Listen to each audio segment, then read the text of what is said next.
Yeah, light up those pumpkins, everybody, because we are live. Let's see who else is awake and alive out there tonight. What is up? Happy Michael Myers Monday, everybody. Thank you so much for joining me this evening. If you're new here, my name is Matt. We are Halloween Daily News, and this little digital shindig you found yourself in the middle of this evening is what we like to call Michael Myers Monday Live, where we hang out, chill, geek out, conversate, discuss, dissect, and basically allow ourselves to indulge in our favorite fandom, that of Michael Myers in the Halloween movie franchise. So if you're new, welcome. And to all of our returning friends, what's up, everybody? Happy Michael Myers Monday! You made it. You made it through another week. We all made it through another week. We made it through another Monday if we're here, and that in itself is reason to celebrate. Hell yes. Made it through another month, as a matter of fact. It's the first Monday of June, so I'll drink to that. And that brings us 1 month closer to October, 1 month closer to 45 years of terror. We're going to be talking about that tonight. Got some exciting announcements that came out since our last live stream, and a few other fun little news bites to chew on a little bit later on. Got some fun flashback clips to share with you guys. Right off the bat, though, I'm going to say we're going to do a few things out of order because this is going to be a fairly short live stream in comparison to normal. I know I always say that, but for real, tonight I got to get out of here at a reasonable time. I got to get to bed as early as possible tonight because we've got a beach portrait shoot tomorrow morning. Some of you guys know we do photography here on the Outer Banks and shooting a family out for sunrise. They want to do a sunrise shoot tomorrow morning. So 6:30 a.m. got to be out there ready to rock. And I don't know if I've ever mentioned it to you guys here or not, but I'm not exactly a morning person. So that's why here this time of night is where we're most at home. But so in any case, probably only going to be on here about an hour, if that. But thank you all for joining me. Like I said, we do have some fun news to talk about as far as 45 Years of Terror and a few other fun things to discuss, as always. Some fun flashback videos. But as always, it would be nothing without you guys. So here we are. I'm going to turn over to the live chat and check in with everybody. I see many of our esteemed channel members have already signed in. Of course, they got to get a little bit of priority here because they are channel members and support us with that extra $5 a month. You can do the same. It's just $5 a month, and you can use these awesome, cool custom emojis and badges and join the club with Andromeda and Patrick Ring and Brett and the rest of the HDN club. Let's see who else. I know David, Suber, and Megan checked in really early today. I love to see it. Byron has checked in, of course. Happy Michael Myers Monday to you. Megan says tonight's going to be a good show. Thank you. Hope so. Hope so. I think so. Larry is here as well. Happy Michael Myers Monday to you, sir. Al's Horror, lighting it up with a jack-o'-lantern in the live chat. Love to see it, man. Thank you for hanging out as well. Phil is here. Poor Lori is scared another one away. I love it. You must be hyped about the Nancy Loomis announcement. We're going to get into that in just a minute. Very cool. Very cool. Jim Welch has checked in as well. Happy Michael Myers Monday to you as well. Awesome. All right, so we got a fun group kind of finding their way in here tonight. Now, like I said, we're abbreviating a few things this week because I really am making an effort to get out of here kind of early this evening. But I do still want to go over, all the usual stuff. But we're going to do it a little bit out of order, and we're not going to do a show and tell tonight. I do want to remind you, I posted a link here in the live chat and pinned it up to the top at HalloweenDailyNews.com/shop. I'm not going to do the show and tell this week, but we're still running that Triple M Crew only $3 discount off of any of our in-stock Michael Myers masks, as well as the Michael Myers and Laurie Strode Halloween 2 collectible figures. Any or all of those items, you can get $3 off each of them. And that is just for you guys that watch the Michael Myers Monday live stream. because because we haven't shared it publicly anywhere else yet. But that discount code, again, it's M Crew 3. That's MMMCREW and then the number 3. All right. Like I said, we're gonna do things slightly out of order this week, and I am gonna move up the poll results in the launching of this week's poll. We're going to go ahead and do that instead of the end of the show. We're going to do it now. Then we're going to get into our news, and then we're going to do shout outs at the end like normal. So let's go to our most recent poll from last Michael Myers Monday. We were here last week, and we will go over to our trusty YouTube page. Last week we asked you, which is your favorite of the 3 silver shamrock masks in Halloween 3 Season of the Witch? And as always, we ask you to explain your comments, if you would, or explain your choices in the comments. Well, as you can see, the overwhelming champion here, the winner, is the pumpkin / jack-o'-lantern mask with 72% of the votes. With 131 total votes, the jack-o'-lantern takes the win. Followed in second place, a distant second place, I must say, by the skull with 20%. And in third place, the witch with 8%. Of course, when I interviewed Tommy Lee Wallace, we talked a lot about Halloween 3, and I love that pumpkin mask myself because he does explain that the witch and the skull, they were already produced by Don Post. They were on the shelf. They were in production. They were coming out, whether this movie was going to be connected to them and vice versa or not. The pumpkin was the one that Tommy designed and that they made specifically for the movie. And it is just the complete basic classic 3 triangle and a smile jack-o'-lantern. But that's why we love it, I think. What I do love, though, is that the film kind of does give all 3 of the masks their moment of glory, so to speak. Looking down at the comments, Darlene C2500 said, it's hard for me to think of them separately. I think of them as a trio. I hear you. I think everybody does. It's hard to see any of them separately. But if you got to pick one, let's see. Robert Forett 4477 says it's the season of the witch after all, and the mask is awesome. You can't get any more classic than a witch on Halloween. So clearly, he's voting for the witch mask. DTWX just chimes in with a lit jack-o'-lantern. Always a good time for a pumpkin. And Vlogs of Mania says, I chose the witch because my mom would have always gone as a witch on Halloween. Love it. Love to hear that. All right. Like I said, we are doing some things out of order. So instead of launching our poll at the end, this week, we're going to go ahead and launch our poll right now. It actually just launched 4 minutes ago. And part of the reason is to save a little bit of time tonight. Part of the reason is also, though, so that you guys can discuss your picks in the live chat tonight as we go along this evening. So this week, because I think this is a fun one to discuss and to think about, and there's lots of options. As always, there's only, YouTube only allows me to put 5 options in these text panels, in these text polls, excuse me. But for this week's Michael Myers poll question, we want to know, what is your favorite song featured in a Halloween movie? That's right, your favorite song. Now, I don't mean your favorite track from the score, as in Carpenter's work. I mean songs such as Don't Fear the Reaper and Mr. Sandman, for example.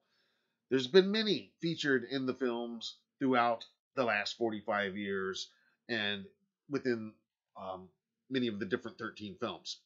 And again, I can only put 5 notable ones here as your official options, but we always ask you, if your pick is not here among the choices, then please write it in the comments.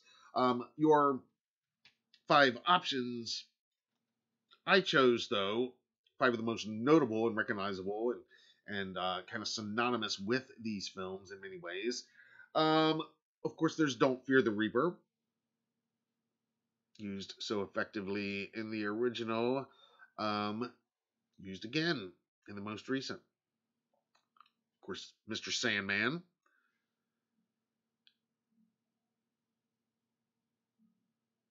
Creed's What's This Life For from Halloween H2O. And then there's Love Hurts, used in both Rob Zombie's '07 remake as well as its sequel. And a more recent pick from Halloween Kills, the ghost song Hunter's Moon. All right, that poll, like I said, it is up and live right now as we speak. It went up just about 6 minutes ago. Just got 2 votes so far. One for Don't Fear the Reaper and one for Hunter's Moon. I kind of got a feeling it's going to come down to those two, but curious. I got a feeling which one's going to take this, but I'd love to hear you guys, like I said, since we're doing this at the top of the show this week. Let me hear your thoughts on this week's poll question, and what's your favorite song featured in a Halloween movie? Some other ones that didn't make that I didn't have room to list on there. Of course, there's that Brother Kane song that closes the theatrical cut of Curse. There's a bunch of good ones actually, and Ends as well.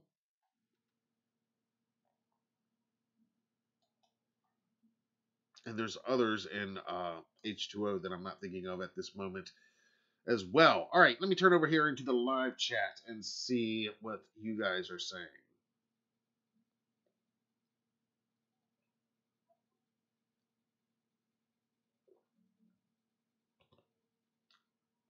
Brett votes for the skull mask in H3 because that's the one put on Atkins in the film. Yes, that's what I love is that the skull gets that moment with Atkins. Of course, the little buddy in the pumpkin mask, and then the witch gets some significant screen time. I think more with the kids, it's more prevalent there. Larry says Michael was alive. Laurie was dreaming. Okay, with this franchise, never say never.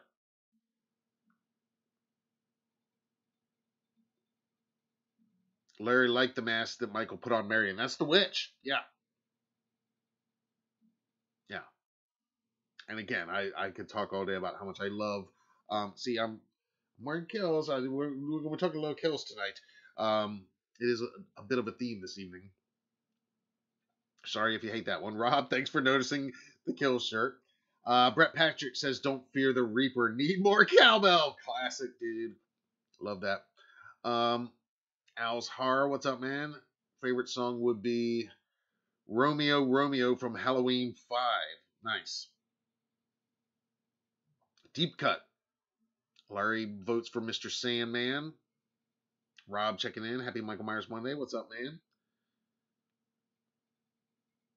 Andromeda says The Two of Us from 2018. Nice pick. Darlene has checked in as well. Happy Michael Myers Monday to you. Thanks for hanging out tonight. Andromeda loves Come to Me by Johnny Goff too. Yeah, you were talking about that one and saying that we should check out some more stuff by him. I haven't yet. I'm going to this week though. I'm going to listen to some more Johnny Goff. I do like that track. And Halloween from Dead Kennedys. Yeah, I love that song. Now that'd probably be my favorite use of a track in the most recent film, in the Ends maybe. I don't know. I do love how they used Don't Fear the Reaper at the very end. I gotta say, that would hit me right in the feels. Tim Leo has checked in. What's up, man? Fire scene from Kills was awesome. Hell yes, it was. All of Kills is awesome. I love Kills. And Full Shine On from H6. Yes, Patrick. Yes, that's the name of the song. And Fools Shine On by Brother Kane, right? Isn't that the name of the band? Yeah, that's a pretty rocking song. I like that one. Get your vote. Nice. Brett says, "Could I have this dance by Anne Murray from Halloween Kills?" Good, good pick, and I'm loving the. I'm loving y'all keeping the Kills love going here. Without even trying. But no, that is a good one. Yeah, both of those songs that God, why am I forgetting their names now? The Johns, yeah. Both of the songs that the Johns are listening to are awesome.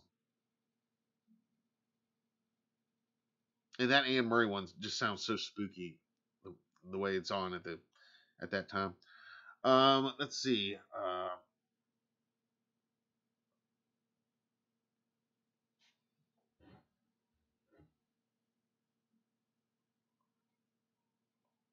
Phil loves the Brother Kane song as well. All right. Well, again, I was going to put that one. That would have been, no pun intended, the sixth choice. But I debated on that with the Creed. I mean, personally, I kind of like that other song more. I was never a big Creed fan, but I figured a lot of people know that band and have seen H2O. Probably more people have seen H2O than Curse. But yeah, I love those deep cuts. Good, good. All right, keep that going, guys. Keep that going.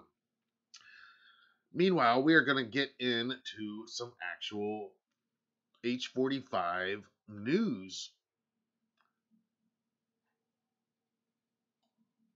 and discussion, of course.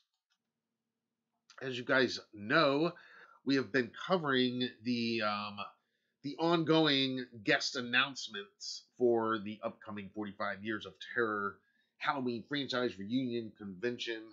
This epic event that happens every 5 years.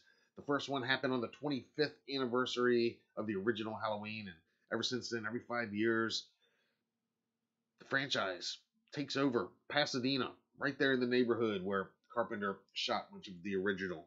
And so this year's event is coming. It is happening September 29th to October 1st.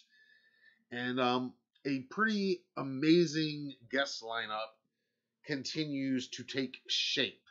And quite a few announcements have been revealed in the some new additions, I should say, have been revealed just in the last few days, including today that we're going to talk about.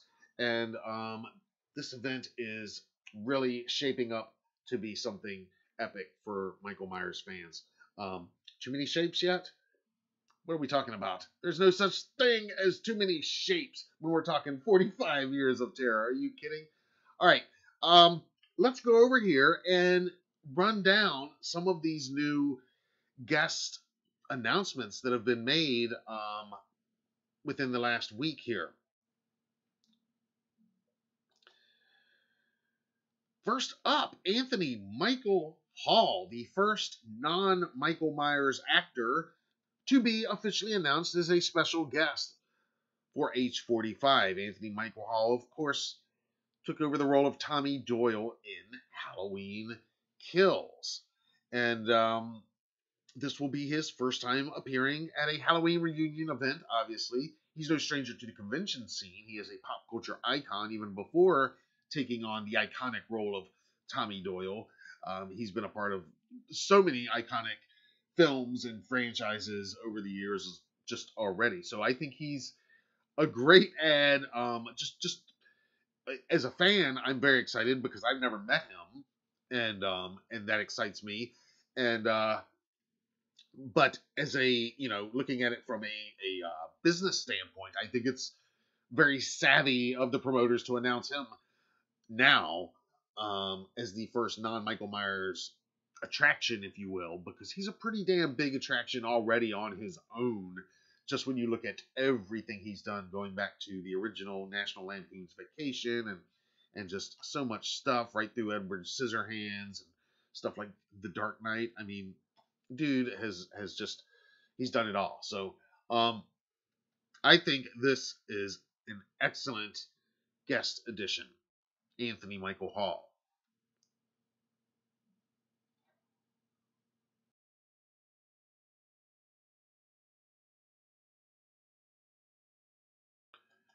Excuse me, I gotta wet my whistle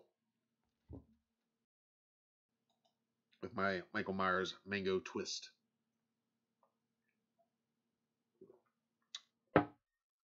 Okay, next up.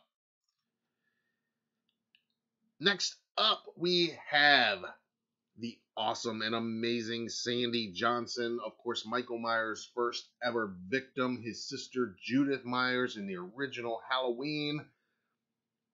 We love Sandy, and her story is an amazing one because, as many of you are aware, Sandy was more or less discovered or rediscovered 5 years ago, just ahead of the 40 Years of Terror event. That was actually her first ever convention appearance.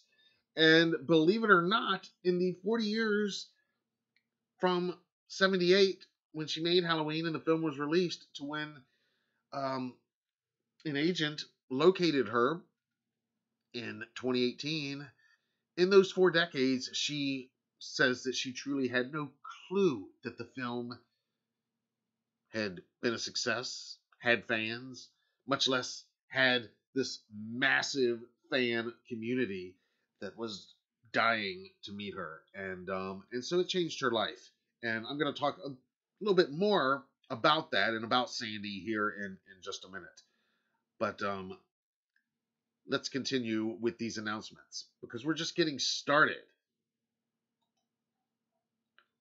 Also from the original classic 1978 Halloween is the totally amazing, always awesome PJ Souls.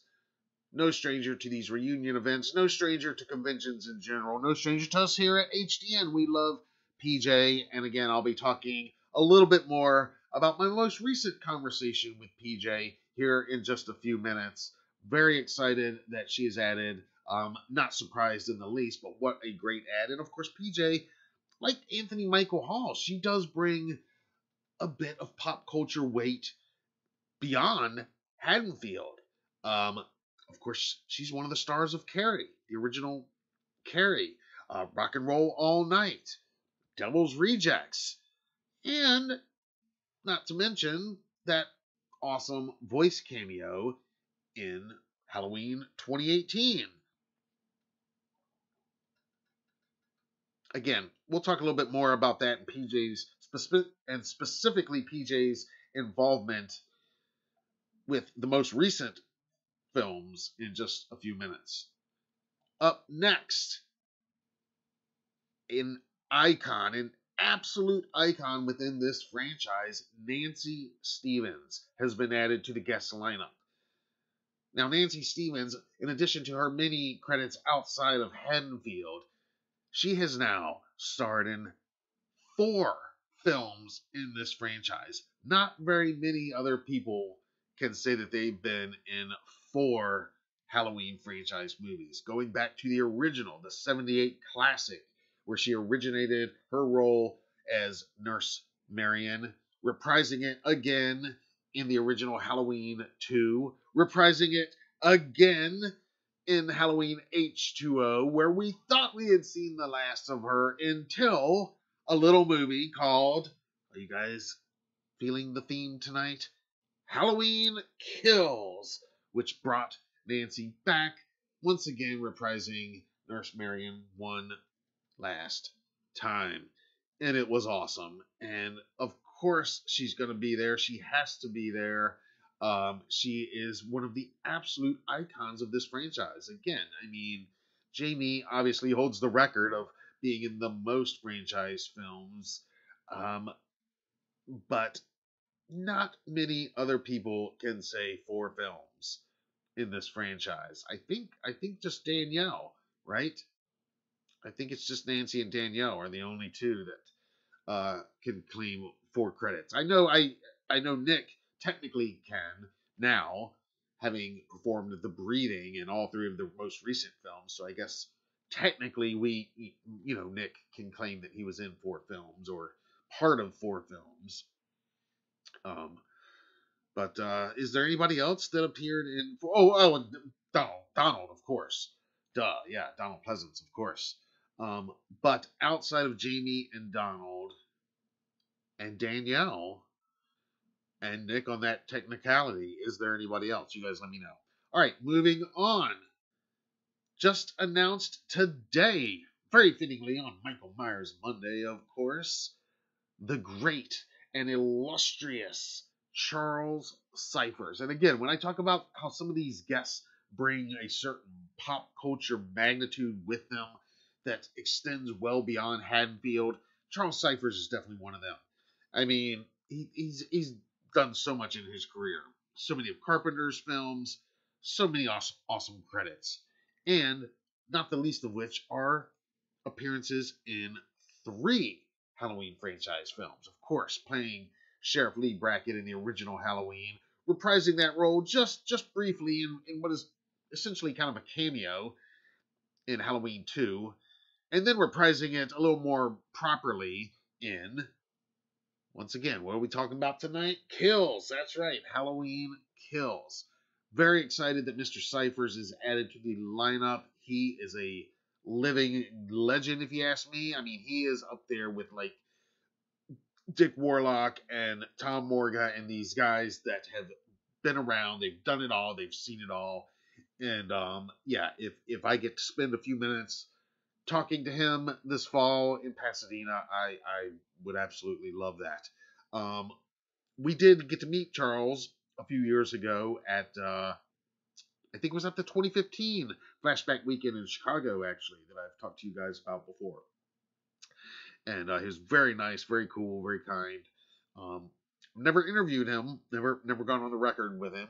Maybe one day, but just such a Hollywood legend. So again, a great ad, and from a fan standpoint, a great ad. They're clearly filling out the 78 lineup as much as possible here, it seems. But from a promotional standpoint, I can see where this is a stellar ad as well. Also added today, you can't have Sheriff Brackett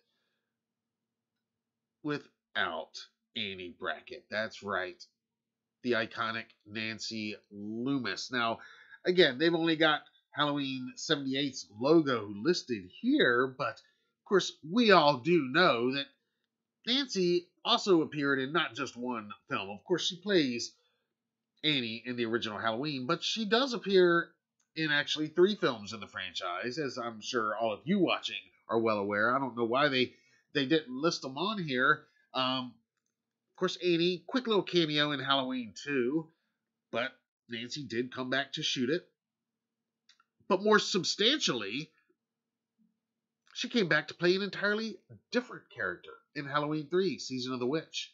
So again, an absolutely essential, iconic part of this franchise that has to be here at this event. So very, very happy to see her. Now, I did have the absolute pleasure of interviewing Nancy at that 2015 Flashback Weekend event. I did include the link to that in the description of this video.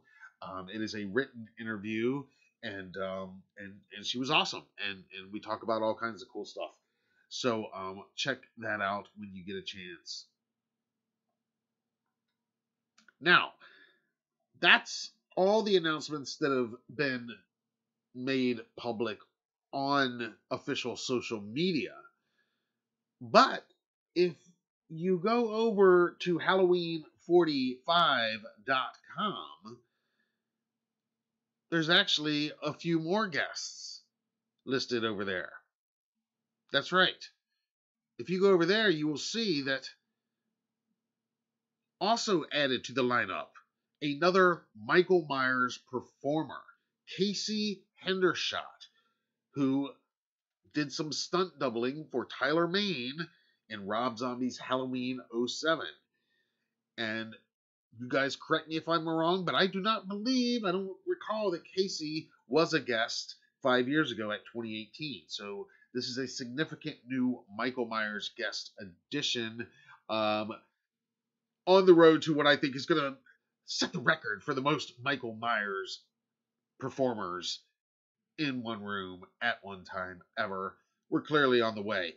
This is an excellent ad, and I would love to hear Casey and Tyler catch up and talk about sharing that role, and love to hear exactly what scenes. I think it's probably the fall out the window, I imagine, but I would love to hear more about exactly what Casey worked on in that film. So very excited and hopeful that I can have a conversation with him at some point.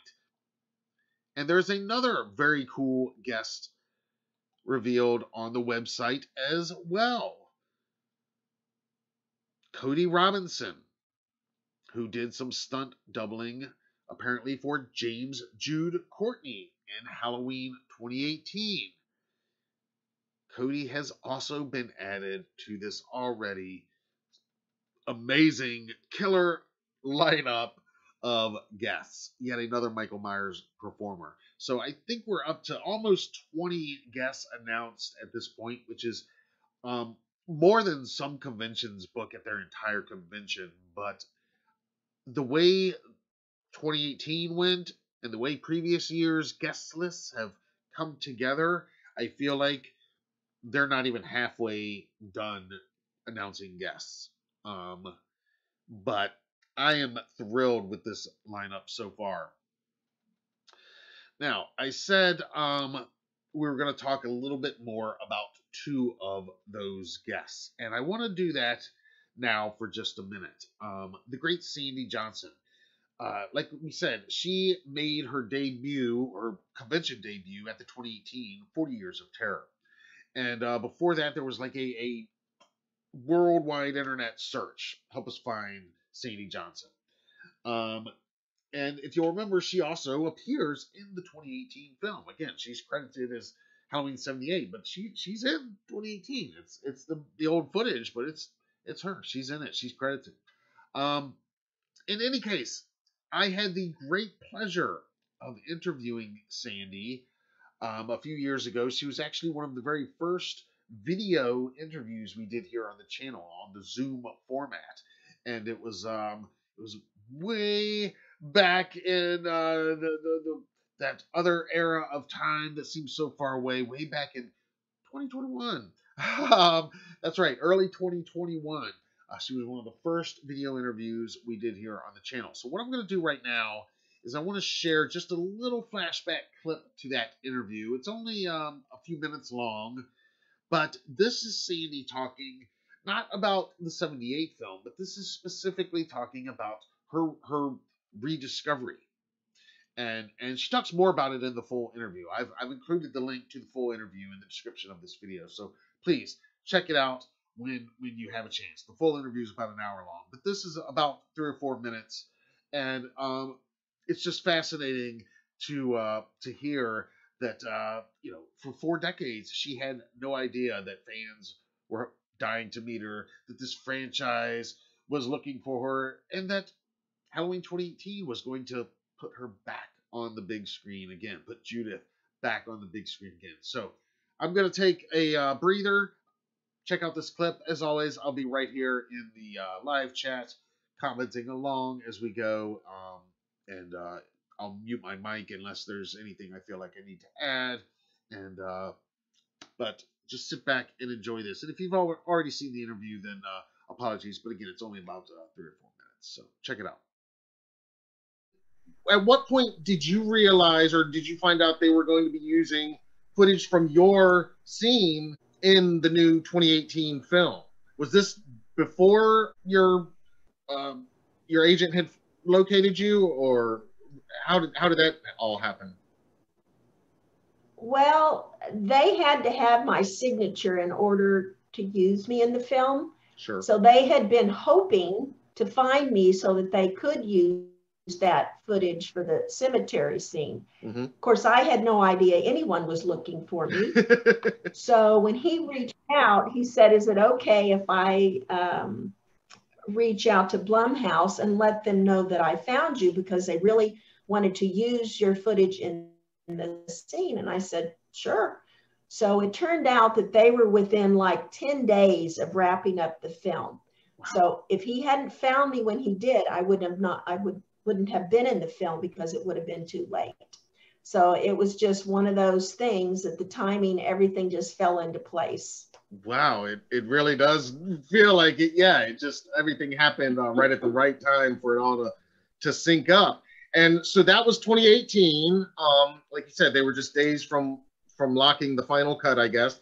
So then that happens, and you find out that everybody, the fans, have been looking for you for 40 years, basically, and there's this whole convention scene and this massive fandom, and then that they want to use some of your footage in the newest movie. So pretty amazing. So then I guess the next thing was 40 Years of Terror, which is actually my wife Sue and I, we did meet you briefly there, and you had a lot of fans, a lot going on at that time. And that was your first ever convention appearance, and that has really opened up a whole new world for you, if I understand right. That I know you're making a lot of convention appearances now, not in 2020, obviously, but yeah, maybe you could talk to me a little bit about, I guess, what that first experience was like at 40 Years of Terror in October of 2018. It was unbelievable. It just, I mean, when we got there, I mean, of course, a lot of people were in costume, and I had never been to anything like that. Yeah. So it was just, the visual was crazy. And then, of course, they took me in, and here's this huge banner with me on it. And it's behind my table, and all of these pictures of me are there. And I sat down, and it was just like, oh my gosh, where am I? And Rick said, all right, well, hang on. They're about to open the door. So they opened the door, and it was just like this rush of energy. I mean, the people were just whoosh. And all of a sudden, my line was as far as I could see, and all these smiling faces, and everybody was so nice to me, and they were just so happy to see me. And the whole day was just like, wow, this is just nuts. So I fell in love with the fans. I fell in love with the con, and I fell in love with the rest of the people that were in Halloween. So the whole thing was just like over the top amazing. So when we were done, of course, Rick said, well, what did you think? You think you might want to do it again? And I said, come on, let's go. Yes, she is awesome. Like I said, if you haven't in a couple years, check out that 2021 interview with the amazing Sandy Johnson when you get a chance. I did put the link down in the description of this video. All right, guys, right now we're going to pause and recognize some super chats from some amazing friends out there. ProtectSafes.com has checked in with a $5 super chat. Says, enjoy some orange slices. And I will enjoy those orange slices. Thank you. Thank you so much. Thank you. Welcome. And much appreciated. Everybody, you know what to do. Raise one in honor of ProtectSafes.com. And one of our illustrious channel members and longtime supporters here every week, all the time, Andromeda 1741, also just dropped a $5 super chat for more orange slices. I love it. You guys are feeding my belly with the orange slices. That's what we need. I can live on orange slices. You guys are awesome for real. No, that means everything. As always, super chats enabled, memberships, all that stuff. But you guys are great. Isn't that clip cool though with Sandy? I mean, I love that whole story. I love the whole thing that they found her, that she came, that she had no idea really what to expect. It blew her away, and now for the last 5 years, she's been out on the circuit. Of course, there was that little pause in the last 5 years for that little sickness thing that happened and kind of paused everything for a little while. So it's not like she was out there constantly for 5 years, but I thought that was really cool hearing that. And I remember when it happened in 2018. So there you go. This lineup is coming together. This is a pretty significant lineup now. Like I said, this is more than some conventions get in their in their whole lineup. How many do we have on there? Because they don't have Charles and Nancy yet up on the website, but they do, like they say, have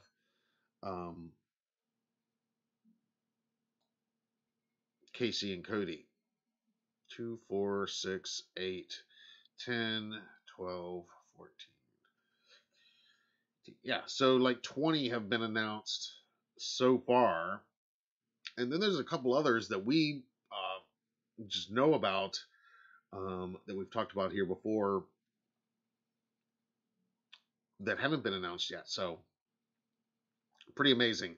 Another thing I want to share with you guys here right now for our next flashback moment, and this one's even a shorter clip, but another guest, another just amazing personality that everybody loves in this franchise. I mean, literally, I don't think I've ever heard anybody talk about having a bad experience meeting PJ Souls.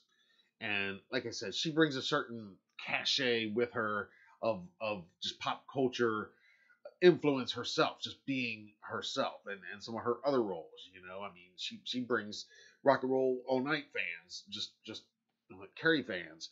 But I loved how in 2018 she, like Nancy before her, became another actor to play more than one character in this franchise. There's been a few over the years. You know, Danielle, of course, probably most notably playing two very significant lead roles almost.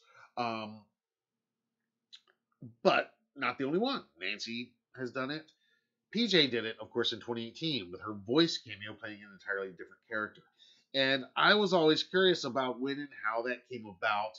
And so when we saw PJ at the 2021, Scares That Care charity weekend horror convention, I talked to her about it. And she was kind enough to go on the record and let us record it. And again, I put the link to that video interview, which is actually my second time interviewing PJ. I did a written interview that you can find at the website, HalloweenDailyNews.com, 10 years ago. She was one of the first franchise interviews we did 10 years ago in 2013 when we were doing a retrospective of the 35 years of Halloween at that point. So here we are 10 years later, talking about PJ going to 45. And 2 years ago at Scares That Care, it was with Kills coming up. And so she was kind enough to talk to us about how she got involved with 2018. And she gave us a little scoop. At the time, it was a scoop that she was going to be featured in some way in Kills. So enjoy this flashback clip to my 2021 interview with the legendary and iconic PJ Souls.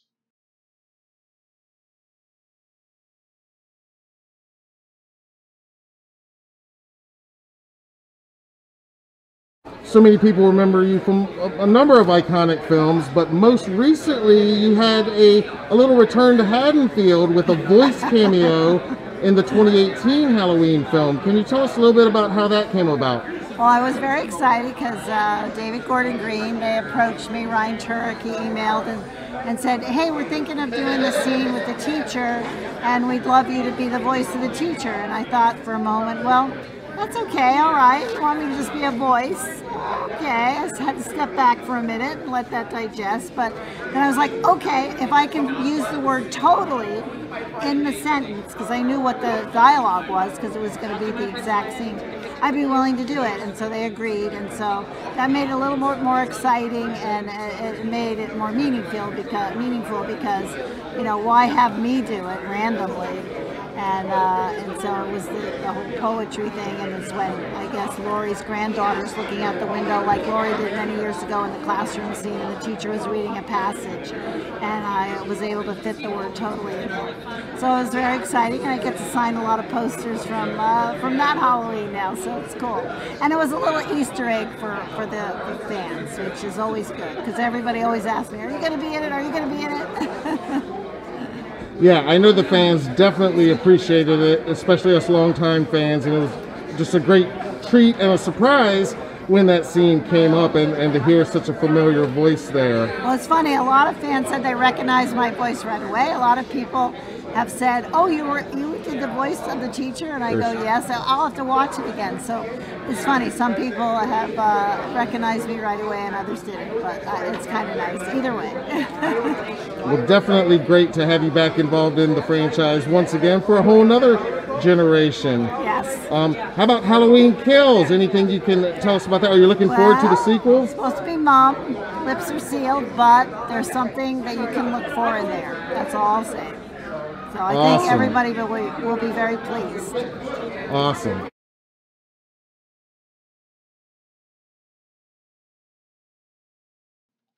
Yeah, she is definitely the coolest.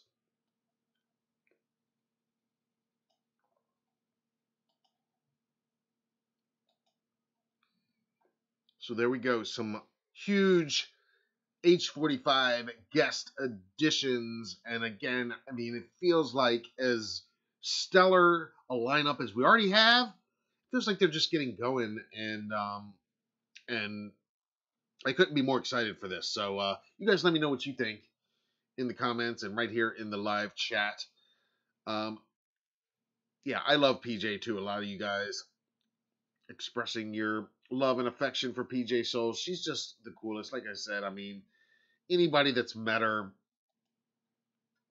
you just never hear anybody have anything bad to say about her, and she's just always cool. And I mean, she's always willing to do stuff like that, just to do an interview there on the spot. I mean, our first interview in 2013, you know, she didn't have to give that to me, and we didn't even do it at the convention. It was like after the fact, and I was like, oh, she's never gonna get back with me or anything, but she did. She said she would, and she did, and she followed through, and we did the interview. It was great. It was again one of the first, a handful of the very first interviews period that we did exclusively for Halloween Daily News, and also specifically with this Halloween movie franchise, because it was 10 years ago. We were still in our first year. We launched in the fall of 2012, so around this time of 2013, May, June 2013, we were doing these interviews. I was conducting interviews over the phone on the occasion of the 35th anniversary of the Halloween franchise, and talking to really just anybody I could from the original film, but from any of the films, to get their memories and their thoughts. And so a lot of those interviews, all those interviews are up in our interview section at HalloweenDailyNews.com. Of course, that was before we started doing them on video like this. But I urge you, if you haven't, check them out sometime. You can find that original 2013 interview with PJ. I mean, we talk about Devil's Rejects, working with Rob Zombie, the similarities and differences of John Carpenter and Rob Zombie as a director, you know, because she worked on Devil's Rejects. And she talks about what a fanboy Rob Zombie was of her, literally bringing posters up and having her sign them when she was on there filming her what was essentially a cameo appearance in the Devil's Rejects. So yeah, can't say enough nice, cool things about PJ. She's awesome, and Sandy as well. She's amazing. But all right, I've got two other quick little news bite items that I'm going to mention before we do shout outs, and then I'm going to get out of here.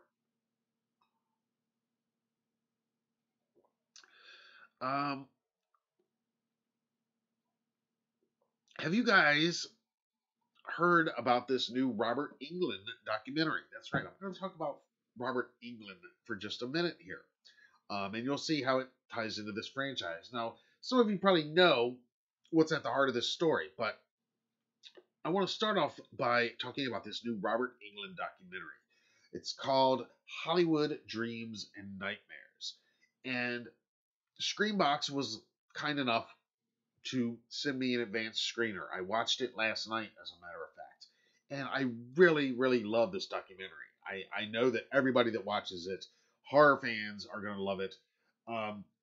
It's premiering tomorrow, June 6th, on Screenbox, the horror streaming service that is powered by Blade Disgusting. And tomorrow is Robert's birthday, 6/6. So very fitting that on Robert Englund Day, they're going to premiere this excellent documentary. It runs about 2 hours long. It never gets boring, and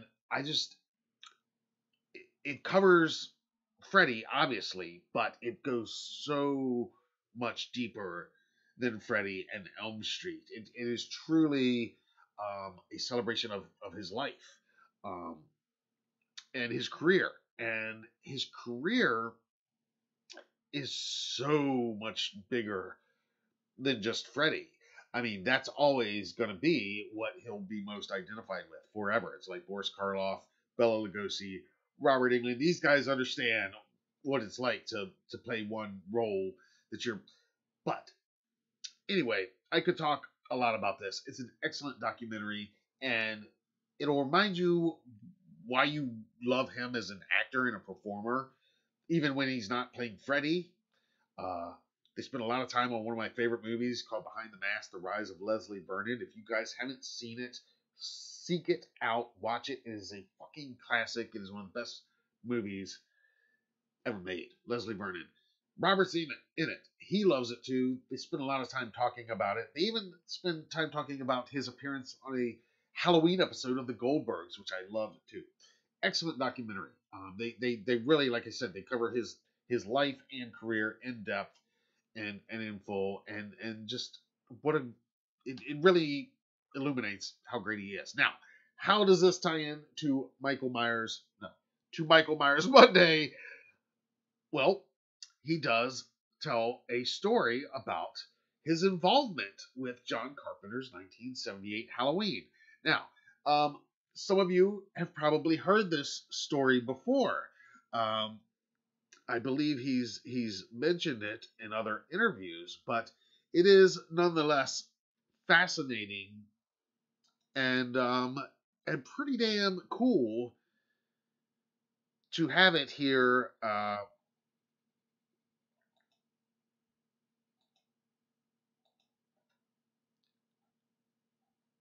presented, and retold by Robert on the record here for all time.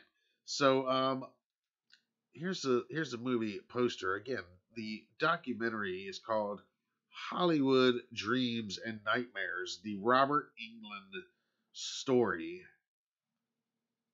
And it's from the makers of Pennywise, the story of It, and You're So Cool, Brewster, the story of Fright Night, if you saw those docs.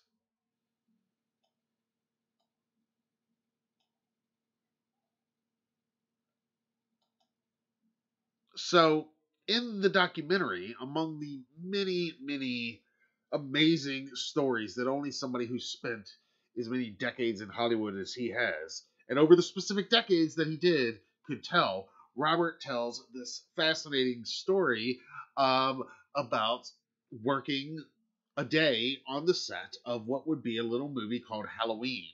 And what was he doing there? Well, he was there helping move the leaves around. We've all heard for years Carpenter and Jamie Lee Curtis talk about how the production, they had only a few leaves because it wasn't autumn.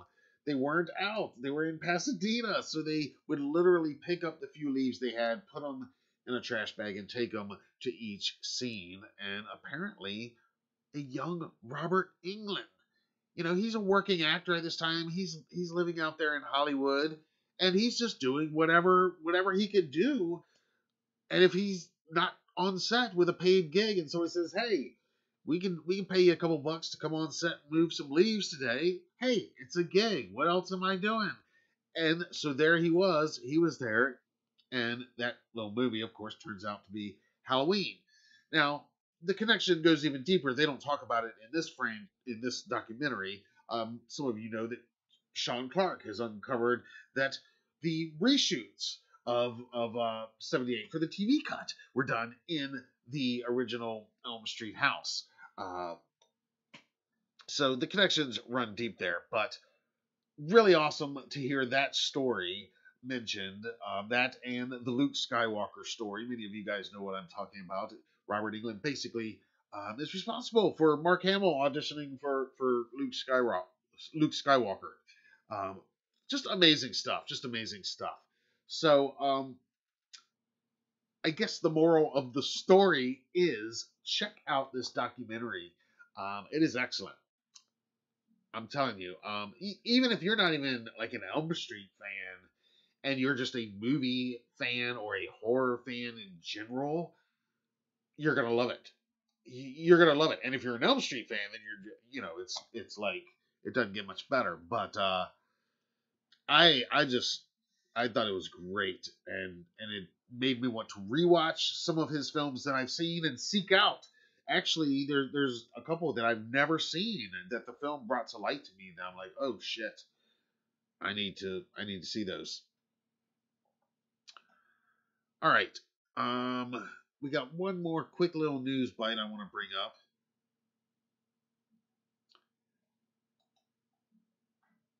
And it was going to be a little more exciting, but so Jamie Lee Curtis announced today on Michael Myers Monday, I don't know why she didn't use the hashtag,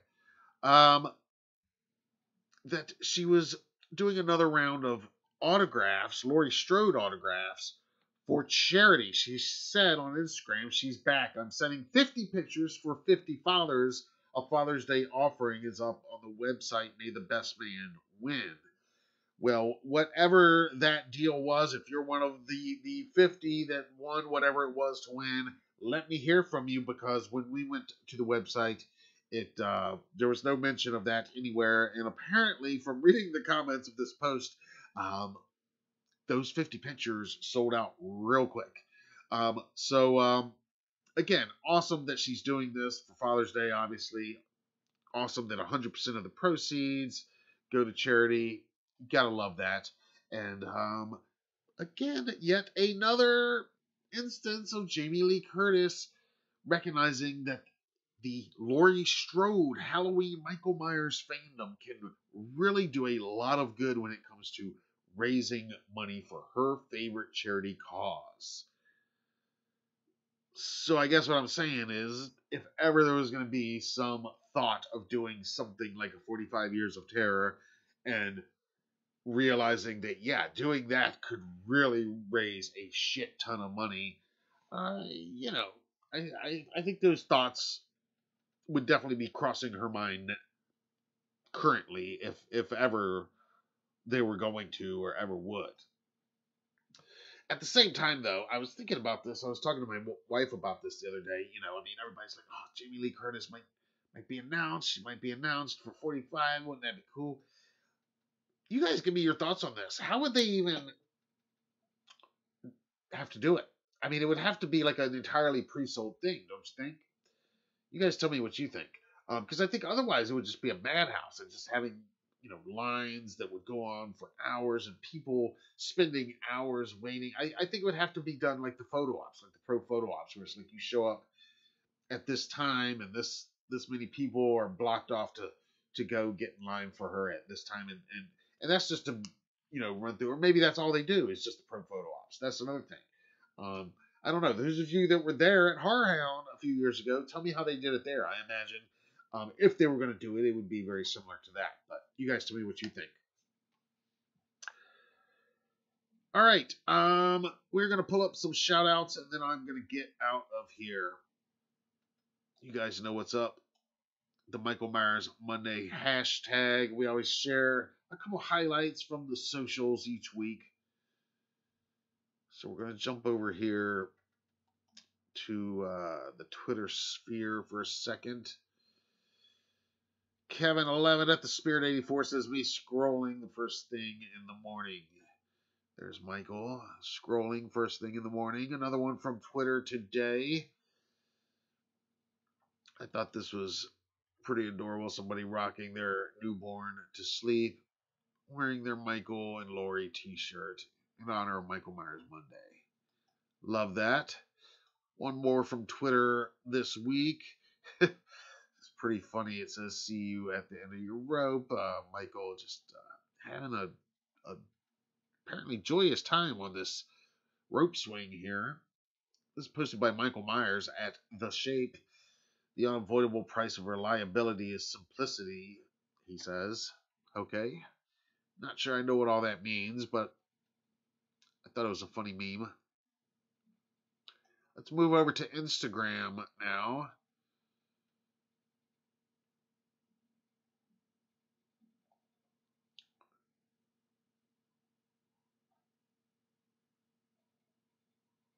Okay. Well, I don't know what's going on with Instagram. We might have to come back to that Instagram. Here, we can do this Instagram, though. This is posted by our buddy Dag Ferrick. Great Dag official. Check this out. You guys can't hear it.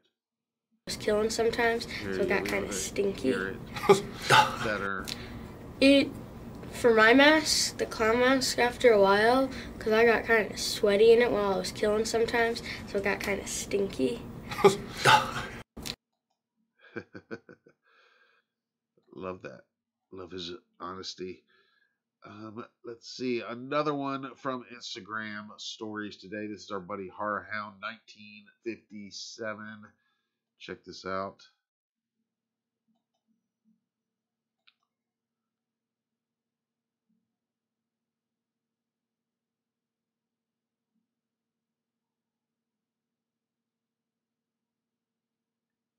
Nice. And yeah, I don't know what's up with this post. Maybe it was taken down or something. In any case, we got one more here from Instagram. This comes from LOL. It's Lizzie, wishing us all a happy Michael Myers Monday and showing her Michael Myers love. Literally.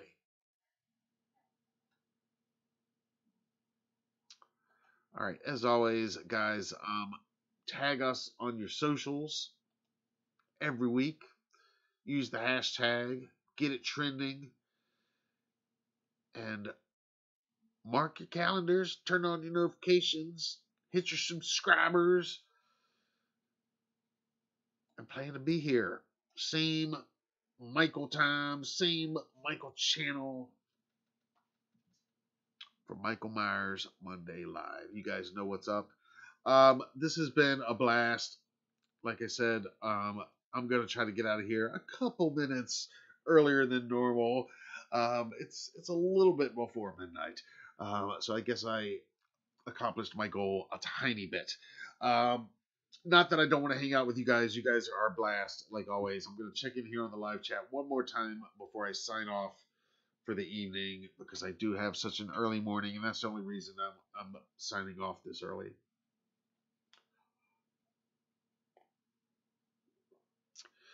Good point, Brett. This writer strike is going to make a difference for other guests for H45.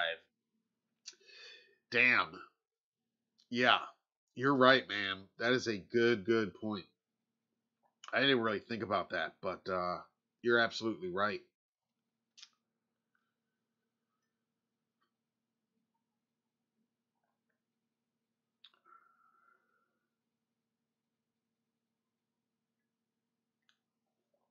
What's up, Teen Wolf in the house?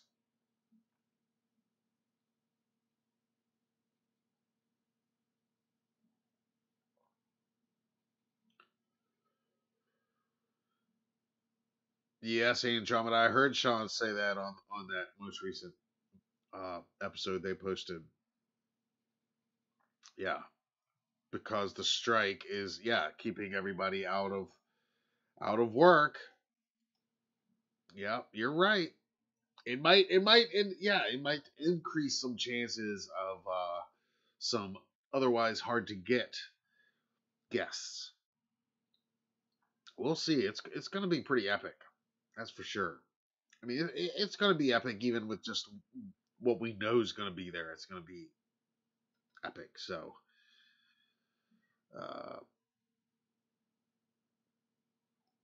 okay, Brett says JLC autographs at the Horror Hound were pre-sold. They sold out over a couple of hours. They went nonstop signing that weekend. It was something to see. Man, I'm sure it was. Yeah, I mean, I've seen the documentary, of course, that she filmed from that weekend, and yeah, it would have to be like that.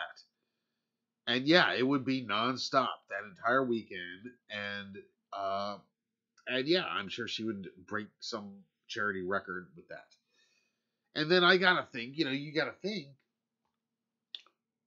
if Jamie was going to do that, then you think getting Kyle Richards to come and donate to the same charity would be like, that would be easy if at that point, I would think.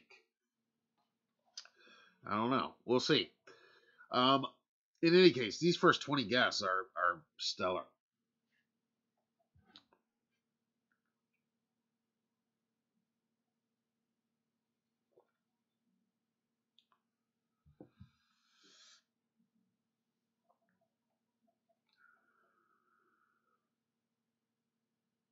Yes, Rob. Hell yeah.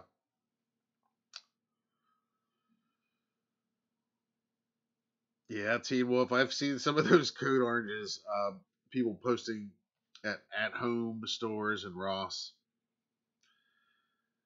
Yeah, well, every single year, the stores put out their Halloween stuff earlier and earlier. And if they're not a store, if they're a home decor store and they're not one like a Target or a Walmart that puts out back to school stuff, well then they're going right into Halloween, like right after July 4th or before, as we're seeing.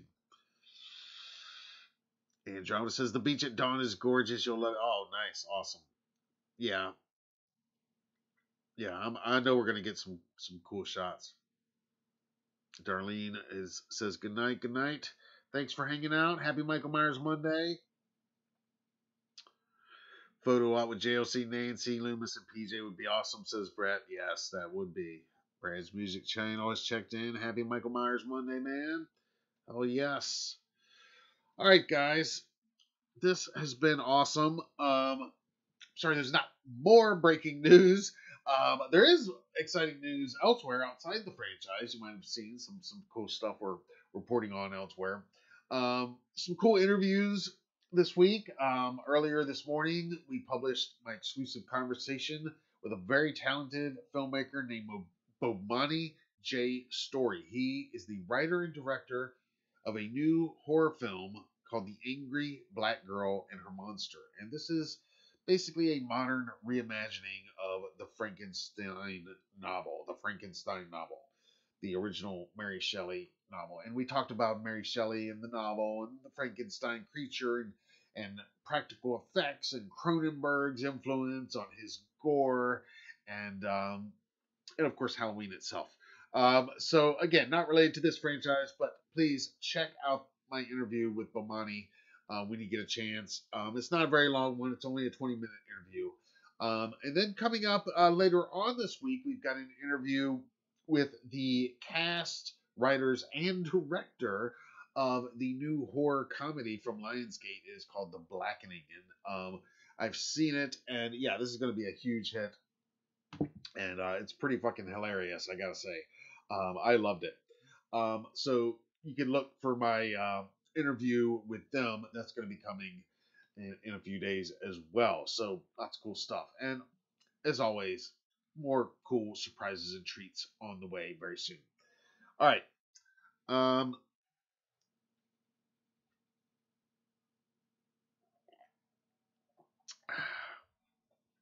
It is still almost midnight after I said I was going to get out of here at a reasonable hour. So we can get out of here at least 10 minutes before midnight this time. So thank you guys so much for hanging out. As always, it's been a blast. It's been fun. We'll do it again very soon.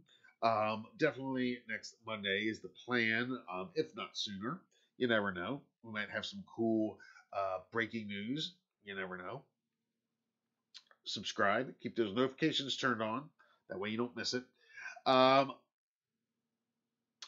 as always, let us hear from you. If you're watching this on a replay, let's hear from you in the comments down below.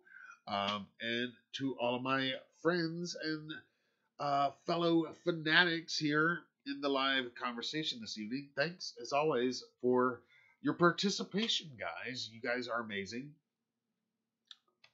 You rock. You're the best. And we're going to do it again real soon. Okay, everybody.